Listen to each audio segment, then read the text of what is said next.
Welcome to Russian History Retold, Episode 279, Turning Points in Russian History, Part 1.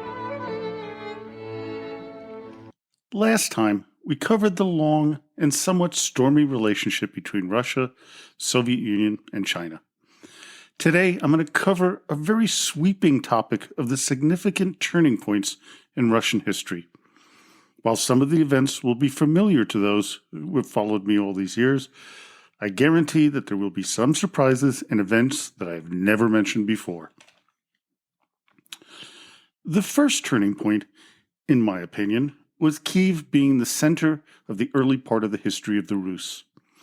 The reason I believe it's an important nexus is that there was a real possibility that it was not going to be the capital. Under Sviatoslav, he wanted to place his seat of power in Pereyaslavice on the Danube River in the heart of the Balkans. This was the center of the Bulgarian civilization, but in 968, Sviatoslav captured the city and moved the capital from Kiev there. Sviatoslav was reported to have said, quote, "I do not care to remain in Kiev, but should prefer to live in Pereyaslavice on the Danube, since it's the center of my realm, where all the riches are concentrated, gold, silks, wine, and various fruits from Greece, silver and horses from Hungary and Bohemia, and from Russia, furs, wax, honey, and slaves." Even noted historian Nicholas Ryazanovsky would write, quote, "One can only speculate on the possible implications of such a change of capital for Russian history." While most of us and most of what we know of this period is from the unreliable primary chronicles, we do have some backup history from the Byzantines and the Arabs of the time. One of the reasons why Sviatoslav would not be able to stay in his chosen capital was that it was not going to be tolerated by the big boys in the area, the Byzantines. The emperor at the time was the famous general John Tzimiskis, who was dealing with several rebellions in Asia. Sviatoslav knew about this and decided to invade Byzantium, threatening Adrianople and Constantinople. Tzimiskis was able to free himself from these conflicts to face off against the army of the Rus.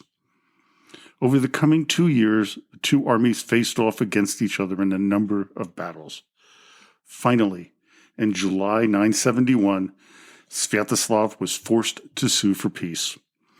The terms were that he would abandon the Balkans and any claims to the Crimea and promise never to threaten Byzantium again. This decision would eventually lead to his death on his way back to Kiev. Sviatoslav and his men would be ambushed by their arch-rivals, the Pechenegs. When we come upon turning points, there's always a decision or two, if made differently, would have changed the course of history. In my opinion, the decision to attack Byzantium by Sviatoslav was that moment. Had he instead decided to ally himself with them and open trade talks, Pereyaslavice and not Kiev would have been the capital of the land of the Rus. Sviatoslav was right, if you can believe the primary chronicle. Pereyaslavice was a better place than Kiev for trade. It was also closer to the heart of Europe and Catholicism. It also might have prevented the Mongols from taking complete control of the land of the Rus, had it been further west than Kiev. The second episode I'm going to call a turning point is the conversion of the Rus into Orthodoxy. Those of you who have been following the podcast know that the legend is that Vladimir the Great sent out envoys to the major religions to report back to him for what each one stood for. They were Judaism, Islam, Catholicism, and Greek Orthodoxy. The legend states that the envoy who returned from Constantinople was so awed by the majesty of the Hagia Sophia that he believed God must have resided there. The reality is a little bit less romantic. What pushed Vladimir toward Byzantium and the Orthodox religion was the need of their Emperor Basil II for reinforcements against the rebel generals, first Bardas Skleros and later Bardas Phocas. Vladimir, being the shrewd man he was, needed a strong alliance with Basil, which would guarantee that he wouldn't turn his back on the Russians once the generals were dealt with. That guarantee would be the hand of Basil's sister, Anna Porphyrogenita. The military support that Vladimir would provide would be known as the Varangian Guard. There was one catch. Vladimir would have to convert to Orthodoxy, something he did with little reservation. He also ordered his people to convert as well or face his wrath. The decision that made this pivotal was the choice of religion and who to align the Rus with. Vladimir had many options, and some were quite viable. Still, the political, spiritual, and cultural choice had to be Byzantium. It changed Russia forever. The third turning point is where I'm going to go and get a bit obscure. I'm picking the 1315 trip of Yuri Danilovich to the Golden Horde in Sarai and marriage to Uzbek Khan's sister Konchaka. It was at this juncture that Moscow began to become a rival to Tver and Vladimir. Moscow was in a more central position as opposed to their adversaries, making them less vulnerable to attack. The holdup in taking the number one spot amongst Russian towns was that their leaders had to have been a Veliki Knyaz, or Grand Prince of Vladimir, something Yuri's family had never been. Yuri was the oldest son of Daniel of Moscow, the first prince of the town. After his father Daniel died in 1303, Yuri became Prince of Moscow and contended over the title of Grand Prince of Vladimir, the supreme position at that time among princes in the northeast. And he did so with his uncle Mikhail of Tver. Because Daniel had never been the Grand Prince of Vladimir, his descendants had no legitimate claim to the throne according to traditional succession practices. This is why Tokhta Khan named Michael of Tver Veliki Knyaz of Vladimir. Michael's military actions against Yuri resulted in the head of Moscow bowing down to his uncle. When Tokhta died in 1312, he was replaced by Uzbek Khan, who viewed Yuri as an ally, and in 1317 named him Grand Prince of Vladimir. This gave his descendants a legitimate claim to all thrones within Russia. After Yuri was murdered by the son of Michael and his successor Dmitry the Terrible Eyes of Tver, his son, Ivan I, would be granted the title of a Veliki Knyaz. This is important as it was under the rule of Ivan that Moscow would move into the first position amongst cities. The Golden Horde also made Ivan their chief tribute collector, breaking an old custom of having multiple collectors. This monopoly gave Ivan tremendous wealth and power, something he put to very good use. Ivan, also known as Ivan Kalita or Ivan Moneybags, would use the wealth to loan money to other princes, and when they couldn't repay the loans, he took their lands. This would become the first significant expansion of Muscovy into what would become the Russian Empire. Had Yuri not made that pilgrimage to Sarai and convinced Uzbek Khan to grant him the title of Grand Prince of Vladimir, Moscow may never have been more than a backwoods town, and the expansion of the lands of Muscovy would never have happened. Russia, as we know it, may never have turned out to be the massive landmass it is today. Moving forward 150 years, our fourth turning point occurred in 1476, when Ivan III Vasilievich, known to us as Ivan the Great, decided to cease paying tribute to the Golden Horde.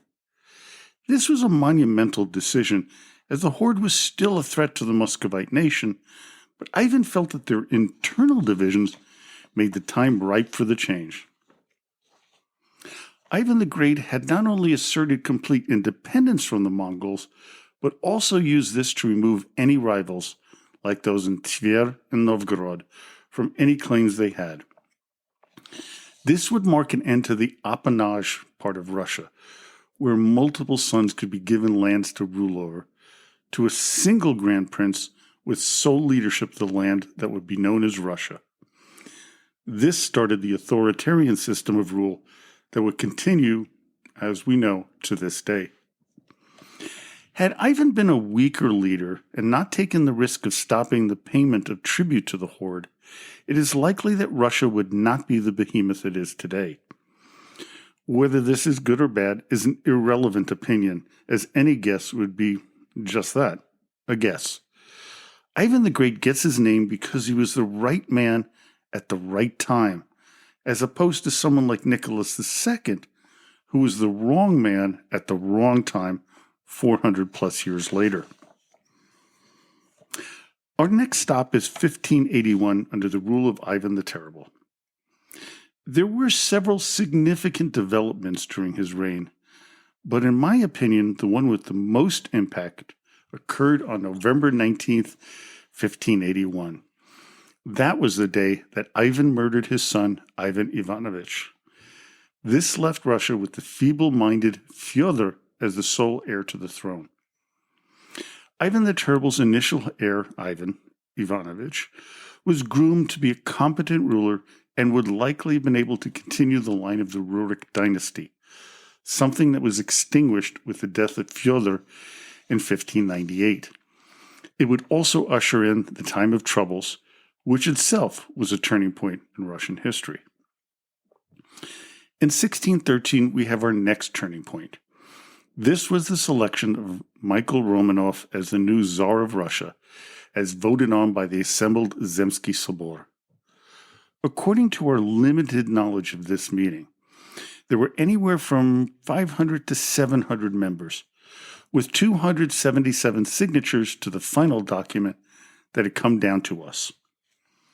About 6 to 10 men were discussed as candidates, but it's likely that the Romanov family was at the forefront for several reasons.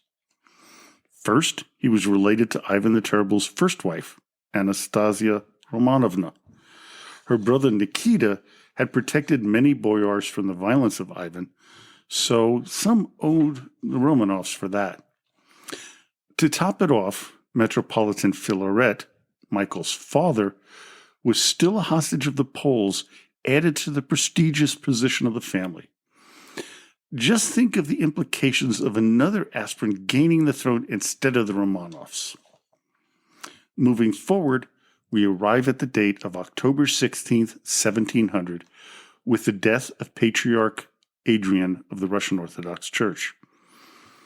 By itself, it's a relatively inconsequential date and death.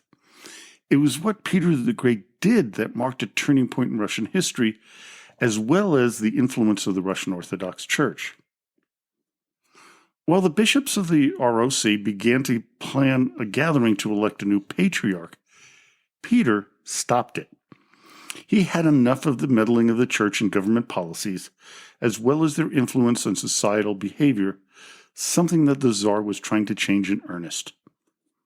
Instead of the clergy controlling the church, Peter the Great, Stefan Yavrosky, and Feofan Prokopovich created the Holy Synod in January 1721 to replace the Patriarchate of Moscow.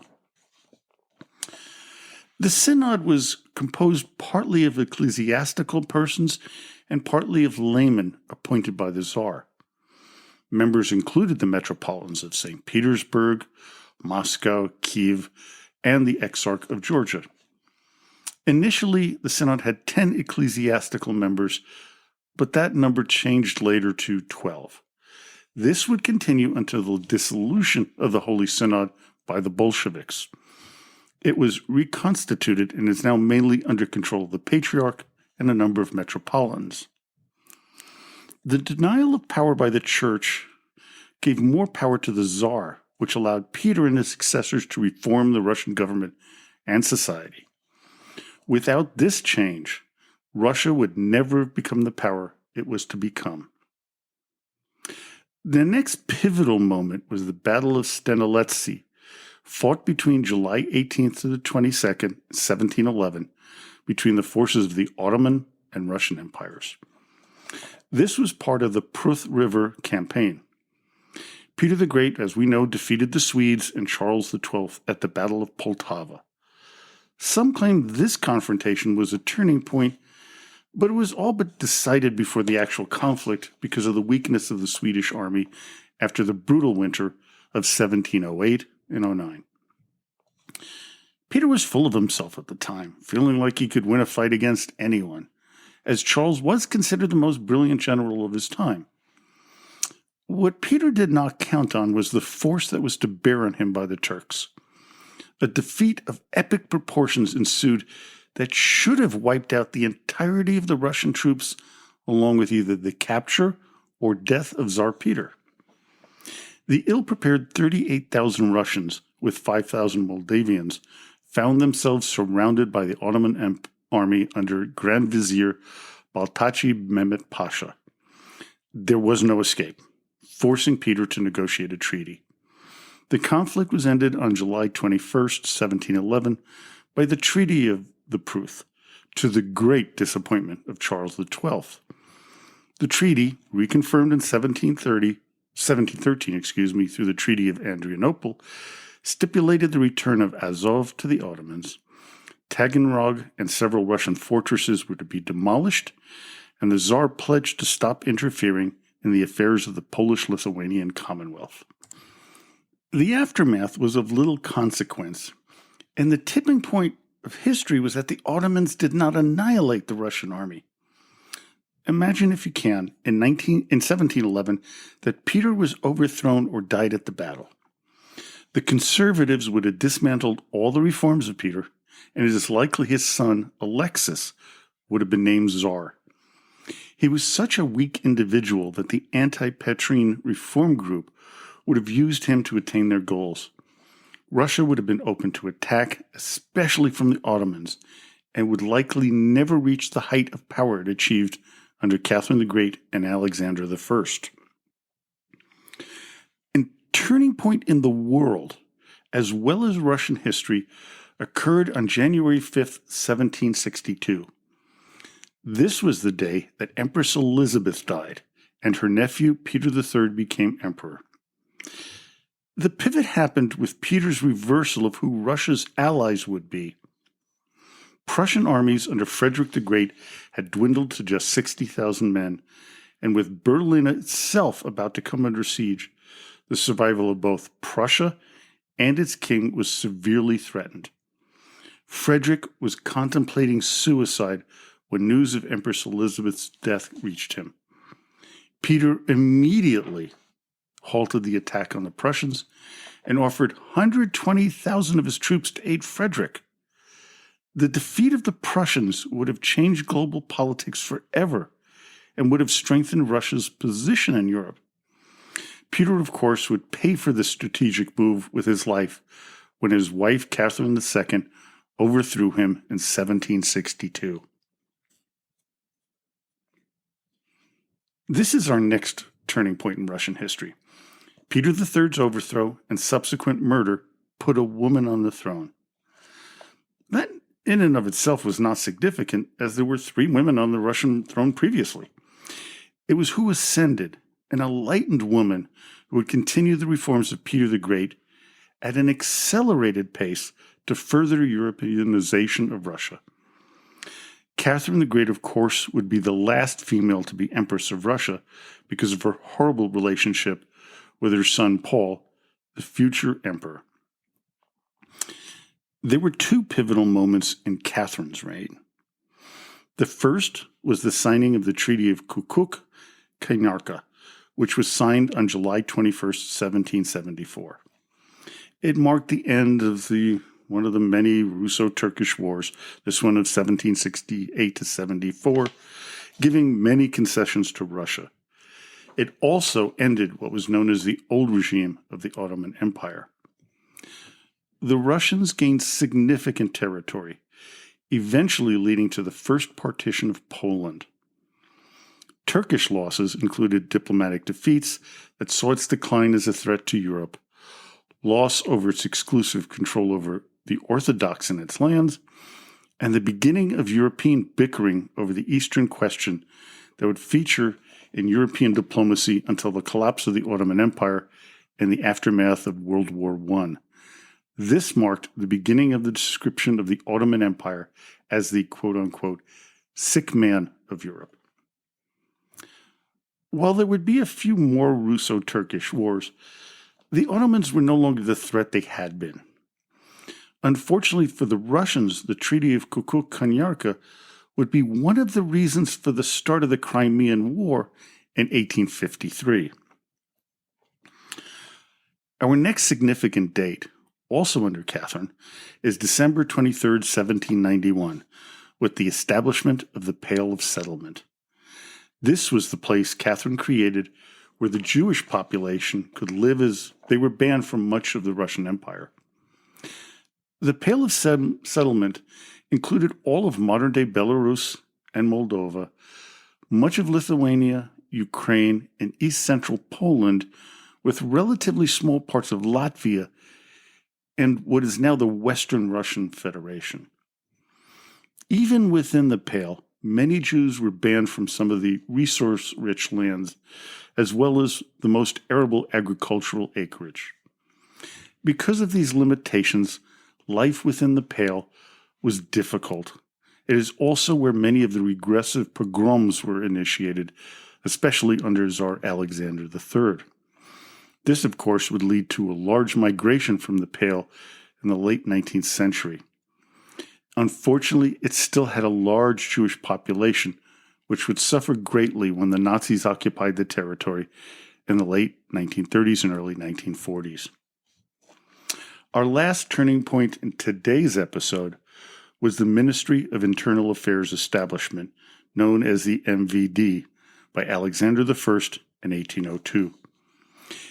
It was the first real secret police and would be the forerunner of the Okhrana, Cheka, NKVD, and KGB. It would codify the spying of Russian citizens by its government. Its most important development was the so-called third section of the Imperial Chancery, which we will discuss next time, which was instituted by Emperor Nicholas I in 1826. Well, I hope you enjoyed today's episode. Join me next time as we begin actually in 1812 and complete the list of the most important turning points in Russian and Soviet history. I'd also like to remind everybody that you can become a subscriber to the Russian History Retold podcast. You can just go to one of the podcatchers. You'll see a link there to go to Buzzsprout where you can donate $3, $5, $10, whichever much you would like to really help support this podcast and keep it going on a weekly basis. So, until next time, до свидания и спасибо за внимание.